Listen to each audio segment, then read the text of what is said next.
नमस्कार, राम राम। हरियाणा लेकर मैं हूं आपके साथ संदीप रंजन सरकार। ग्रेटर फरीदाबाद स्थित अमृता हॉस्पिटल में मुख्यमंत्री मनोहर लाल ने G20 के ऑफिशियल एंगेजमेंट ग्रुप C20 यानी सिविल 20 का 2 दिवसीय शिखर सम्मेलन का शुभारंभ किया। साथ ही उन्होंने अमृता हॉस्पिटल के मेडिकल कॉलेज का भी शुभारंभ किया है। इस अवसर पर उनके साथ केंद्रीय विद्युत और भारी उद्योग राज्य मंत्री कृष्णपाल गुर्जर, कैबिनेट मंत्री मूलचंद शर्मा, हरियाणा के ऊर्जा मंत्री रंजीत सिंह चौटाला सहित सभी विधायक भी मौजूद रहे। 2 दिवसीय C20 शिखर सम्मेलन में लगभग 700 चिकित्सा विशेषज्ञ, शिक्षक और सार्वजनिक स्वास्थ्य अधिकारी अलग अलग सेशन में भाग लेंगे।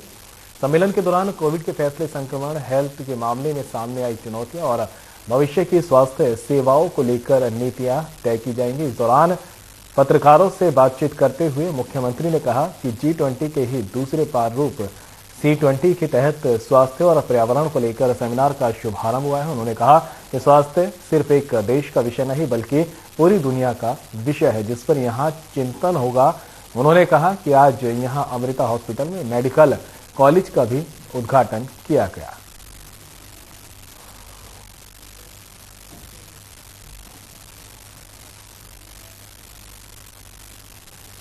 सेमिनार G20 का ही पार्ट C20 इस नाते से, और G20 के कई ग्रुप्स बनाए गए हैं। कुछ विषयों को लेकर के जगह जगह देश भर में सेमिनार कर रहे हैं।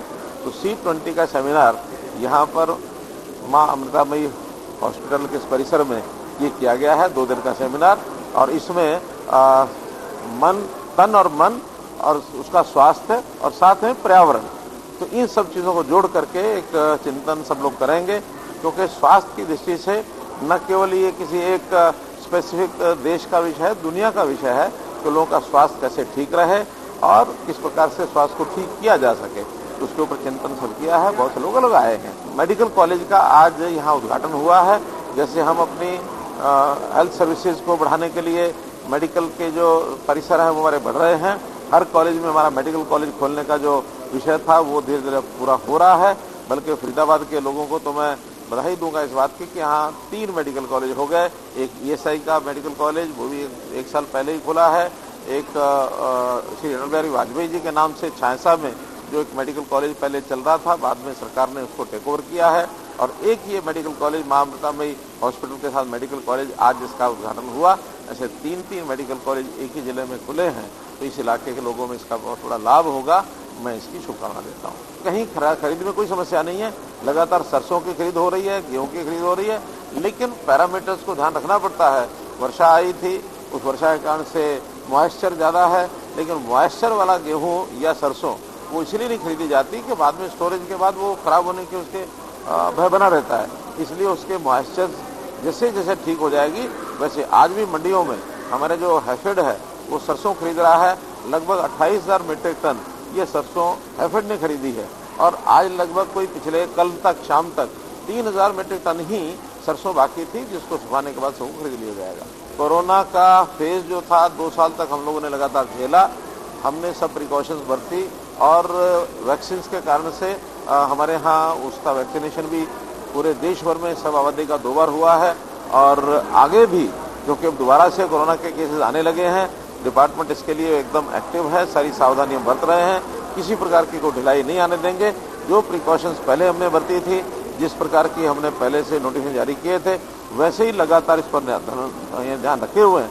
अभी जितनी गैदरिंग हो रही है, हम सब लोगों को एडवाइस कर रहे हैं कि कम से कम मास्क जो है वो लगा करके रखें और इस प्रकार ये बीमारी को कैसे रोक सकते हैं उस पर सारा ध्यान हमारा बना हुआ है। एडवाइजरी हम जारी कर रहे हैं। बारिश और ओलावृष्टि से खराब हुई फसल की गिरदावरी के संबंध में हरियाणा सरकार का बड़ा फैसला सामने आया है। सरकार क्षतिपूर्ति सहायक नियुक्त करेगी। बारिश से खराब हुई फसल के 500 एकड़ को क्षतिपूर्ति ब्लॉक में बांटा गया है। हर क्षतिपूर्ति ब्लॉक में नियुक्त किया जाएगा। किसानों को जल्द से जल्द सही सहायता पहुंचाना योजना का लक्ष्य बनाया गया है। सभी जिला उपायुक्तों को क्षतिपूर्ति सहायक से संबंधित दिशा निर्देश जारी किए गए हैं। हरियाणा सरकार ने बारिश और ओलावृष्टि से खराब हुई फसलों की स्पेशल गिरदावरी कराने का फैसला किया था। मई महीने तक सरकार की तरफ से किसानों की खराब हुई फसलों का मुआवजा देने के निर्देश दिए गए हैं।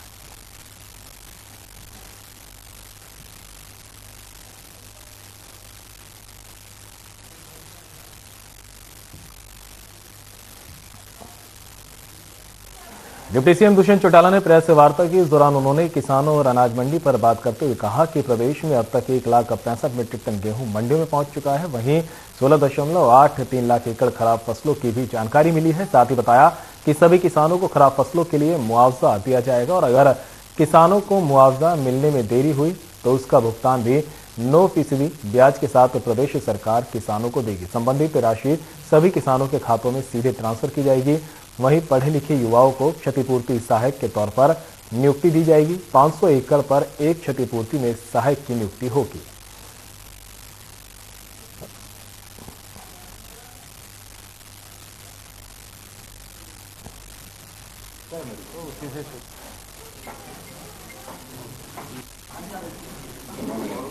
पता है मेरे को, उसी से शुरू करूंगा ना, बीत जावे।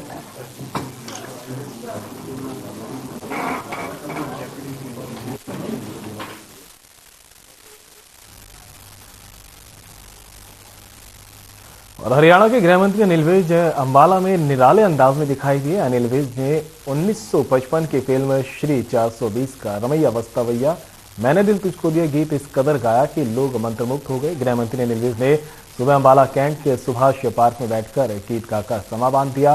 गीत सोशल मीडिया पर अब जमकर वायरल हो रहा है।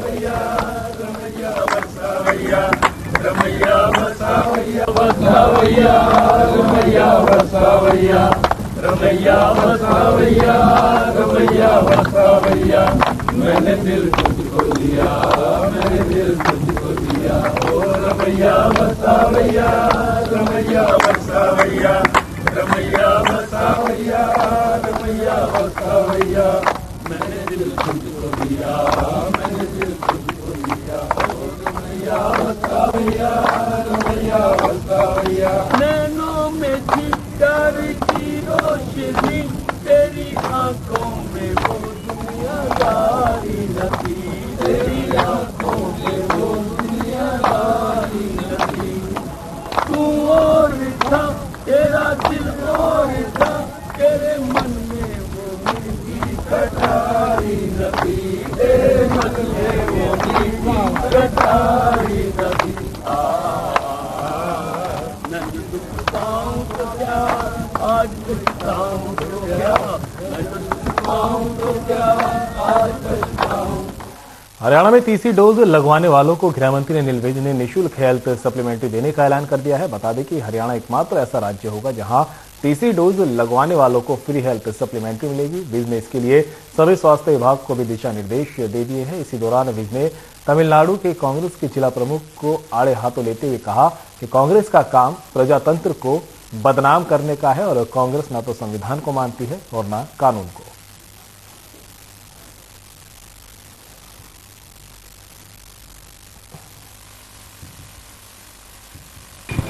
नहीं, हम जो कोरोना की तीसरी डोज लेने में लोगों की रुचि पैदा करने के लिए हमने ये स्कीम लॉन्च की है। जो प्रिकॉशनरी डोज लगवाएगा, तीसरी डोज लगवाएगा, उसको हम हेल्थ सप्लीमेंट देंगे। पहली डोज हम 100% लगा चुके हैं, दूसरी डोज हम 86% लगा चुके हैं।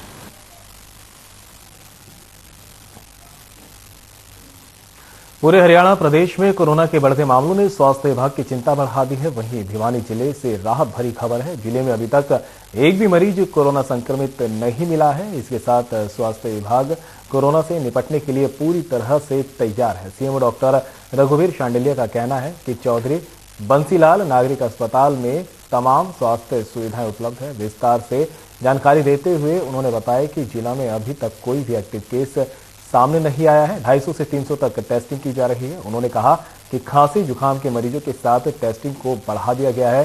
कौन सा स्ट्रेन है इसका पता लगाने के लिए जीनोमिक सीक्वेंस किया जा रहा है। उन्होंने कहा कि अस्पताल में वेंटिलेटर, वैक्सीनेशन की सुविधा के साथ साथ कोरोना काल में कार्य कर चुके ट्रेन डॉक्टर्स भी शामिल हैं।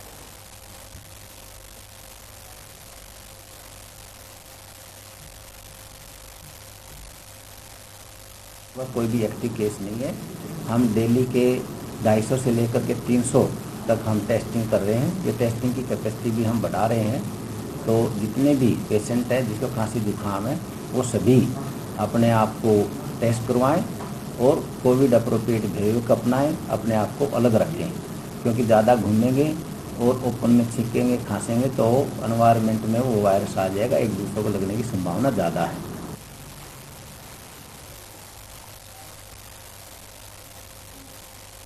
मंडियों में फसल की खरीद 1 अप्रैल से शुरू होनी थी, लेकिन 8 दिन बाद भी किसानों का कहना है कि फसल खरीद शुरू नहीं हुई, जिससे कई किसानों को नुकसान हो रहा है। वहीं इस वजह से किसानों में नाराजगी और रोष देखने को मिल रहा है। आड़ती भी परेशान दिखाई दे रहे हैं। मामले पर जानकारी देते हुए मंडी के सेक्रेटरी ने बताया कि अभी तक हमारे पास लगभग 17,000 क्विंटल गेहूं है, लेकिन खरीद अभी शुरू नहीं हुई। इसका कारण फसलों में ज्यादा मॉइस्चर होना है। वहीं मामले पर पंजोखरा गांव के फसल लेकर आए किसान अवतार सिंह का कहना है कि उनकी फसल का मॉइस्चर 11 है, फिर भी फसल की खरीदी नहीं हुई है, जिस वजह से नुकसान भी उठाना पड़ रहा है। वहीं आड़ती भरत भूषण अग्रवाल ने बताया कि कई किसानों की फसल का मॉइस्चर ठीक हो चुका है, लेकिन बारदाना नहीं मिलने से किसानों और आड़तियों को समस्या का सामना करना पड़ रहा है।